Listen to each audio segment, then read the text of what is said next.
the States Up podcast. I'm your host, Brant Freeman. And spring football right now, a big topic of conversation. The spring game is coming up in about a week.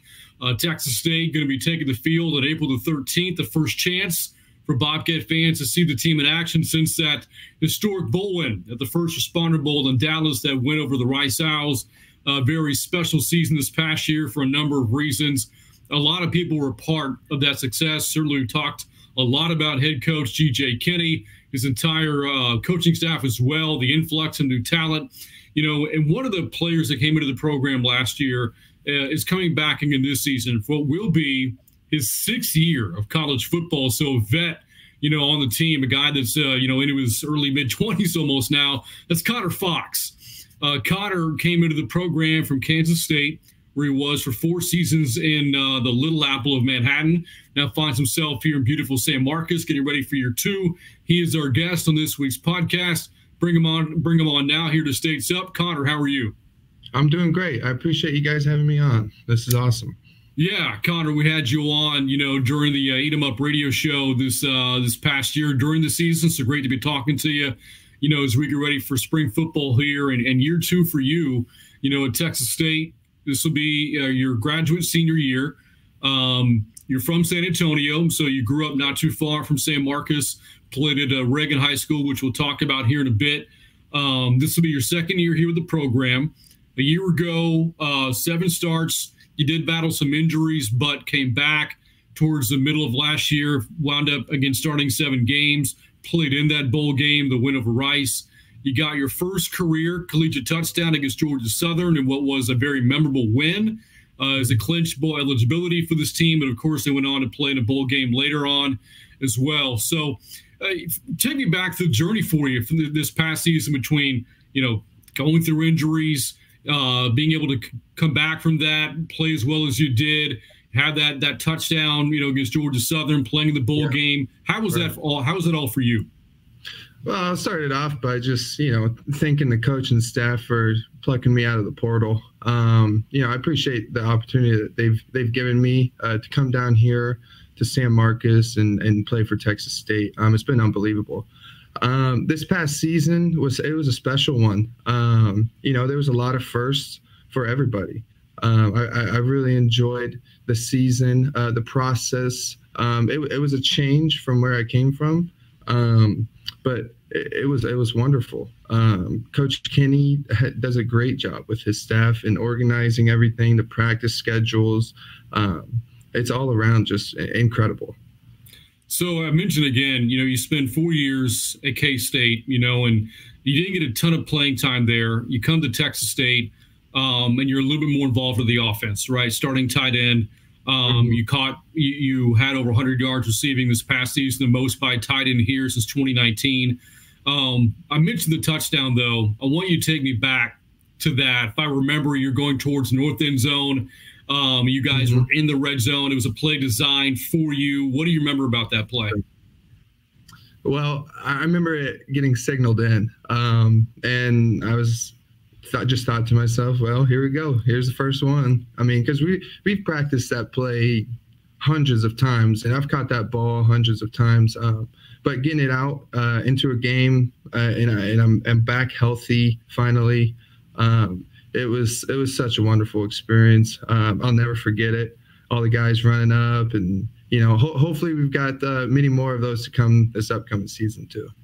Yeah, this past year was full of so many memories, right? The way you guys stormed out of the gates, handling Baylor with ease, in the opener. And then you come home and you put up 77 in the home opener. You kind of go through how things played out throughout conference play as well. The win against Georgia Southern was, another notch in the belt for this team this past year. Right. As a clinched bowl eligibility, the program hadn't done that since 2014, so it had been 9 years since it had happened. Again, your score had a big part of that, but it was the celebration afterwards that everybody remembers. You had fans pouring out onto the field, and then you had the guys afterwards jumping into the river at Sewell Park. Did you partake in that? I did not actually get into the river, but I was there. I was there. I was watching everybody jump in. That's one of those deals that you don't see everywhere. Obviously, you don't get that everywhere. It's a once in a lifetime experience, and I'll forget, or I'll remember it for as long as I live. I mean, it was such a cool time to see, like, the fans storm the field, the fireworks going off, and everybody just sprinting and I mean sprinting. People were on golf carts driving down to the river, so that was also pretty unique to see. Did it hit you at the moment, knowing what the team had accomplished, right?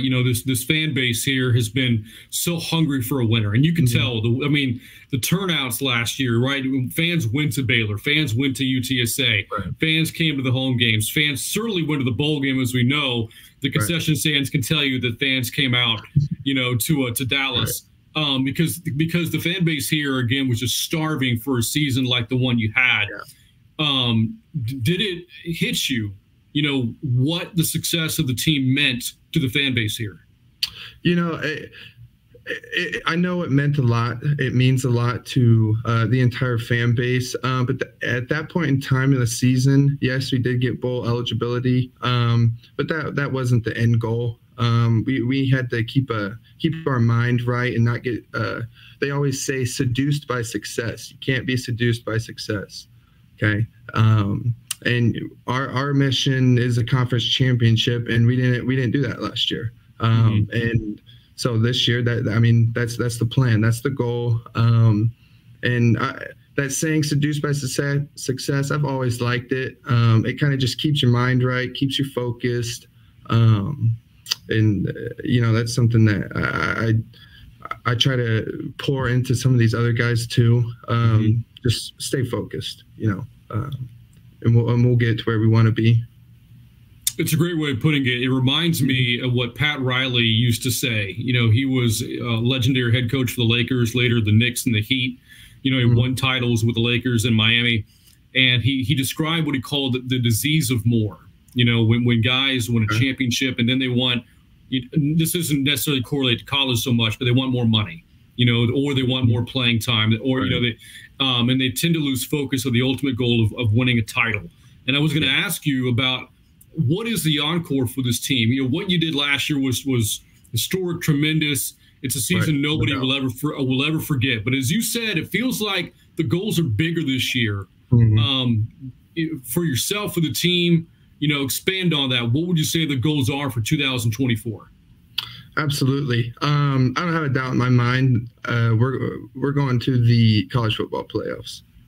That's the goal. That's the end goal. We need to be that group of 5 team that gets into that spot, and I think we've got all the potential in the world. So, as we've chronicled, again, you started your career at Kansas State. After a tremendous high school career at San Antonio Reagan, one of the great programs in the greater San Antonio area. By the way, followed them for a long time. You were part of a lot of great Rattler teams. I think your final 2 years, you got 22 touchdown passes. So you correlate that to, an opportunity to play at the Power 5 level in the Big 12 at Kansas State. You didn't get a ton of opportunities there in terms of playing time. And so when you're looking for a fresh start and to get those opportunities, here comes Texas State calling you. What did it mean for you, for this university, for that coaching staff to reach out and want you to be a part of this, and then to get those opportunities and maybe you weren't getting at K-State? Well, it was an easy sell by them. I mean, I'm coming home. It's very close to my home, and especially if you look at the numbers that they put up at Incarnate Word too. It was an easy choice to come here. My coach, Coach Bryant, me and him built a relationship very quickly.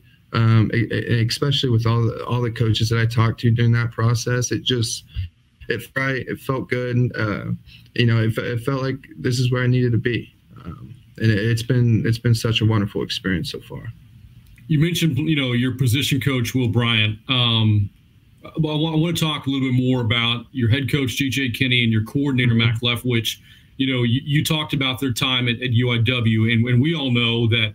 And Konner Ward, the year before they came here, you know, that offense was so explosive, you know, at the FCS level, led the nation in scoring more than 50 points a game. And we knew that that's what they wanted to bring to Texas State. But I have to ask you, as somebody playing in that system, you know, in your position, the tight end position, you know, how fun is that to be a part of when you guys are going up there and putting up the points and the numbers that you are? Well, it's unbelievable, honestly. Playing in this super fast-paced offense, especially where we get utilized a lot, whether we're blocking or we're out running a route, that up-tempo tends to catch defenses off guard, and so that's when you can catch them slipping and not align correctly, and that's why we do put up those kinds of numbers, is because we go so fast. And you know, if you're playing with us, if you're playing against us, like you need to be prepared and you need to be pretty good condition. So, well, we know what college athletics, you know, is kind of how things have changed, right? You know, with the sport, you know, with with NIL, which is very empowering for student athletes. That's been a tremendous, you know, change for the sport, but it's made it better, especially for the student athlete, but also the transfer portal as well. And because of that, you're seeing a lot more roster turnover than you used to. And so kind of things being what they are, you have a new quarterback this year, losing one of the portal, gaining another, that being Jordan McLeod from JMU, the Sun Belt Player of the Year, you know, for James Madison this past season. A lot of fans, you know, excited about, you know, what he can bring to the table. You've been practicing with the guy now, spring football, past couple of weeks. What have your impressions been? Well, my impressions is that he wasn't the Sun Belt Player of the Year for no reason. I mean, the kid can ball. He can really put it in some of the tightest spots I've seen a ball get placed. Very accurate. Running routes for him is super easy, just because he'll put it in a spot where it's very easy to catch.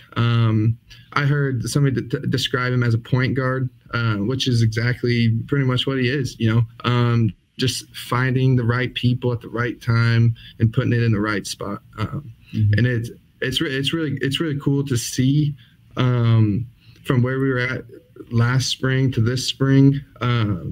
It's completely different, in my opinion. So he's done a great job, especially picking up this offense for maybe a month ago.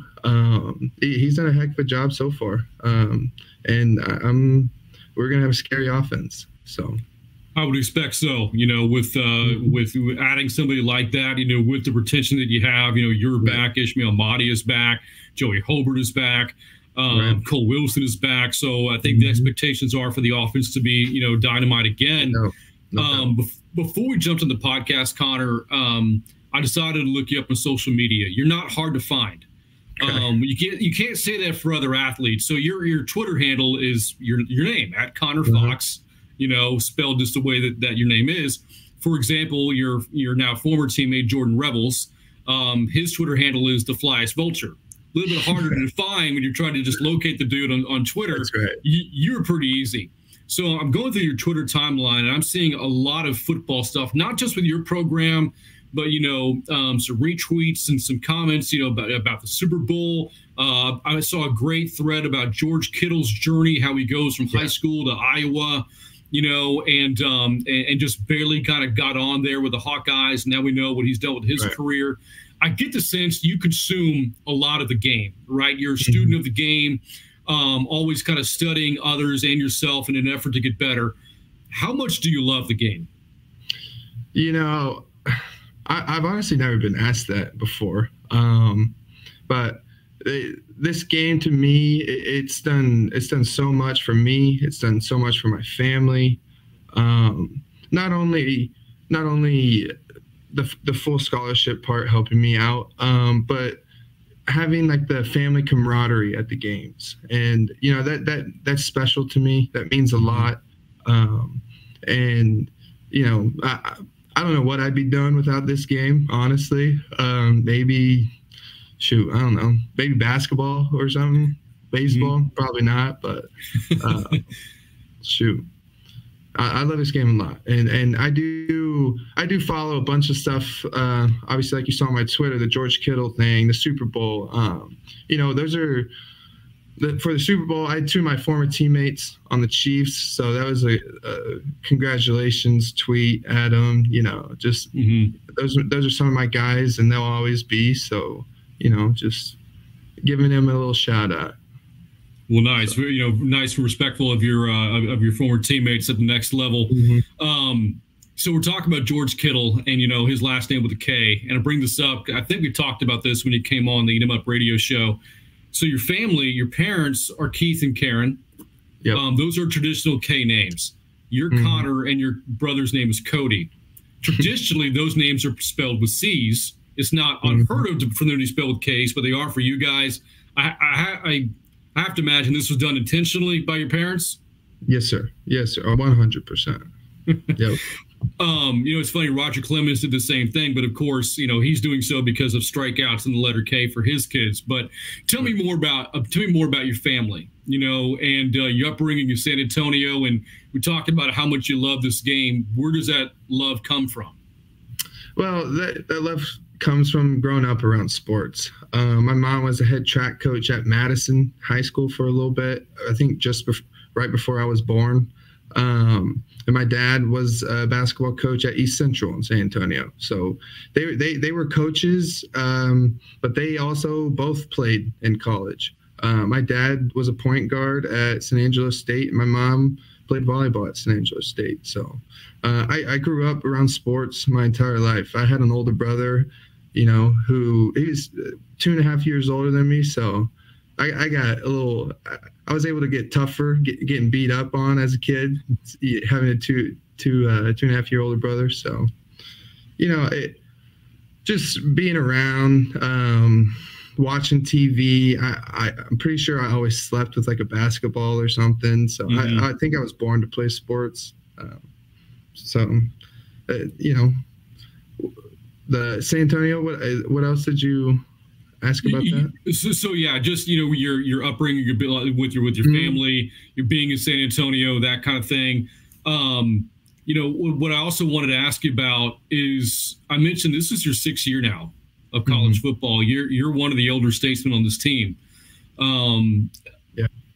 So your college career is starting to wind down here a bit. Now I know it's just kind of surreal to hear that.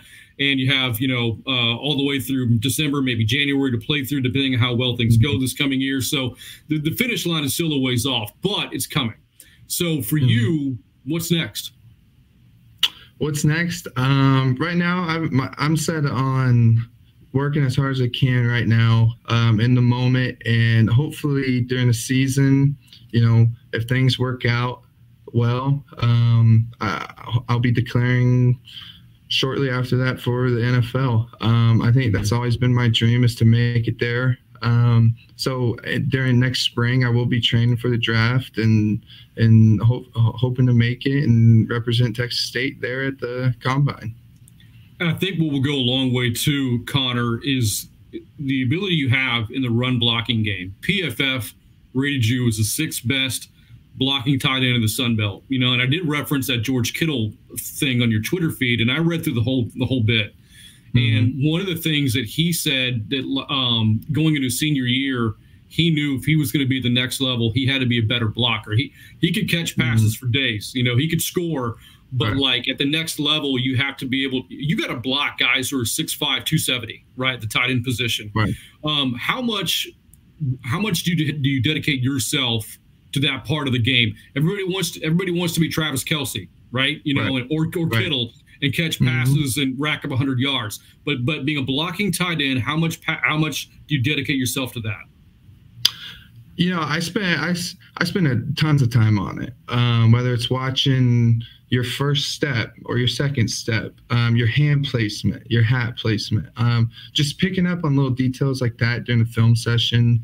Knowing your angles, if you have to arc out and block somebody, knowing you have to lose ground to gain ground, just paying attention to film. I think films is something I probably could have done a lot better of early in my career, but now is something, as I've gotten older through the years, you gotta watch film. You gotta be able to learn and coach yourself. And that's how you just develop and become better. Or it just practice. It takes time, takes reps. And so I probably say majority of my time is spent on run blocking rather than route running or pass catching. But because if you're able to do both, I'm fairly confident in my receiving abilities. But if you can do both, that just keeps you on the field longer. And so that's the ultimate goal. Well, Konner, this has been great, man. Again, the team, you're coming off an historic season from this past year. Cannot wait to see what's in store here in 2024, year 2 for you. You said it, now that the bar has been set, you guys want to even set it even higher here at Texas State, which you asked fans here, 3-4 years ago. Kind of hard to imagine what the goals are now, but here we are. And I wish you the best. Looking forward to the spring game next week. And thanks again for your time. Yes, sir. I appreciate you having me on. Thank you. Right. You got it. That again, Konner Fox. That's Konner with a K. Joining us here in the States podcast, here in the Bobcats, lacing them up for the spring game next Saturday, April the 13th. And looking forward to seeing the Bobcats take the football field for the first time since the bowl win this past December. Well, let's get wrap up the States Up podcast for Konner Fox. I'm Brain Freeman. As always, reminding you to keep your states up, and we'll see you next time.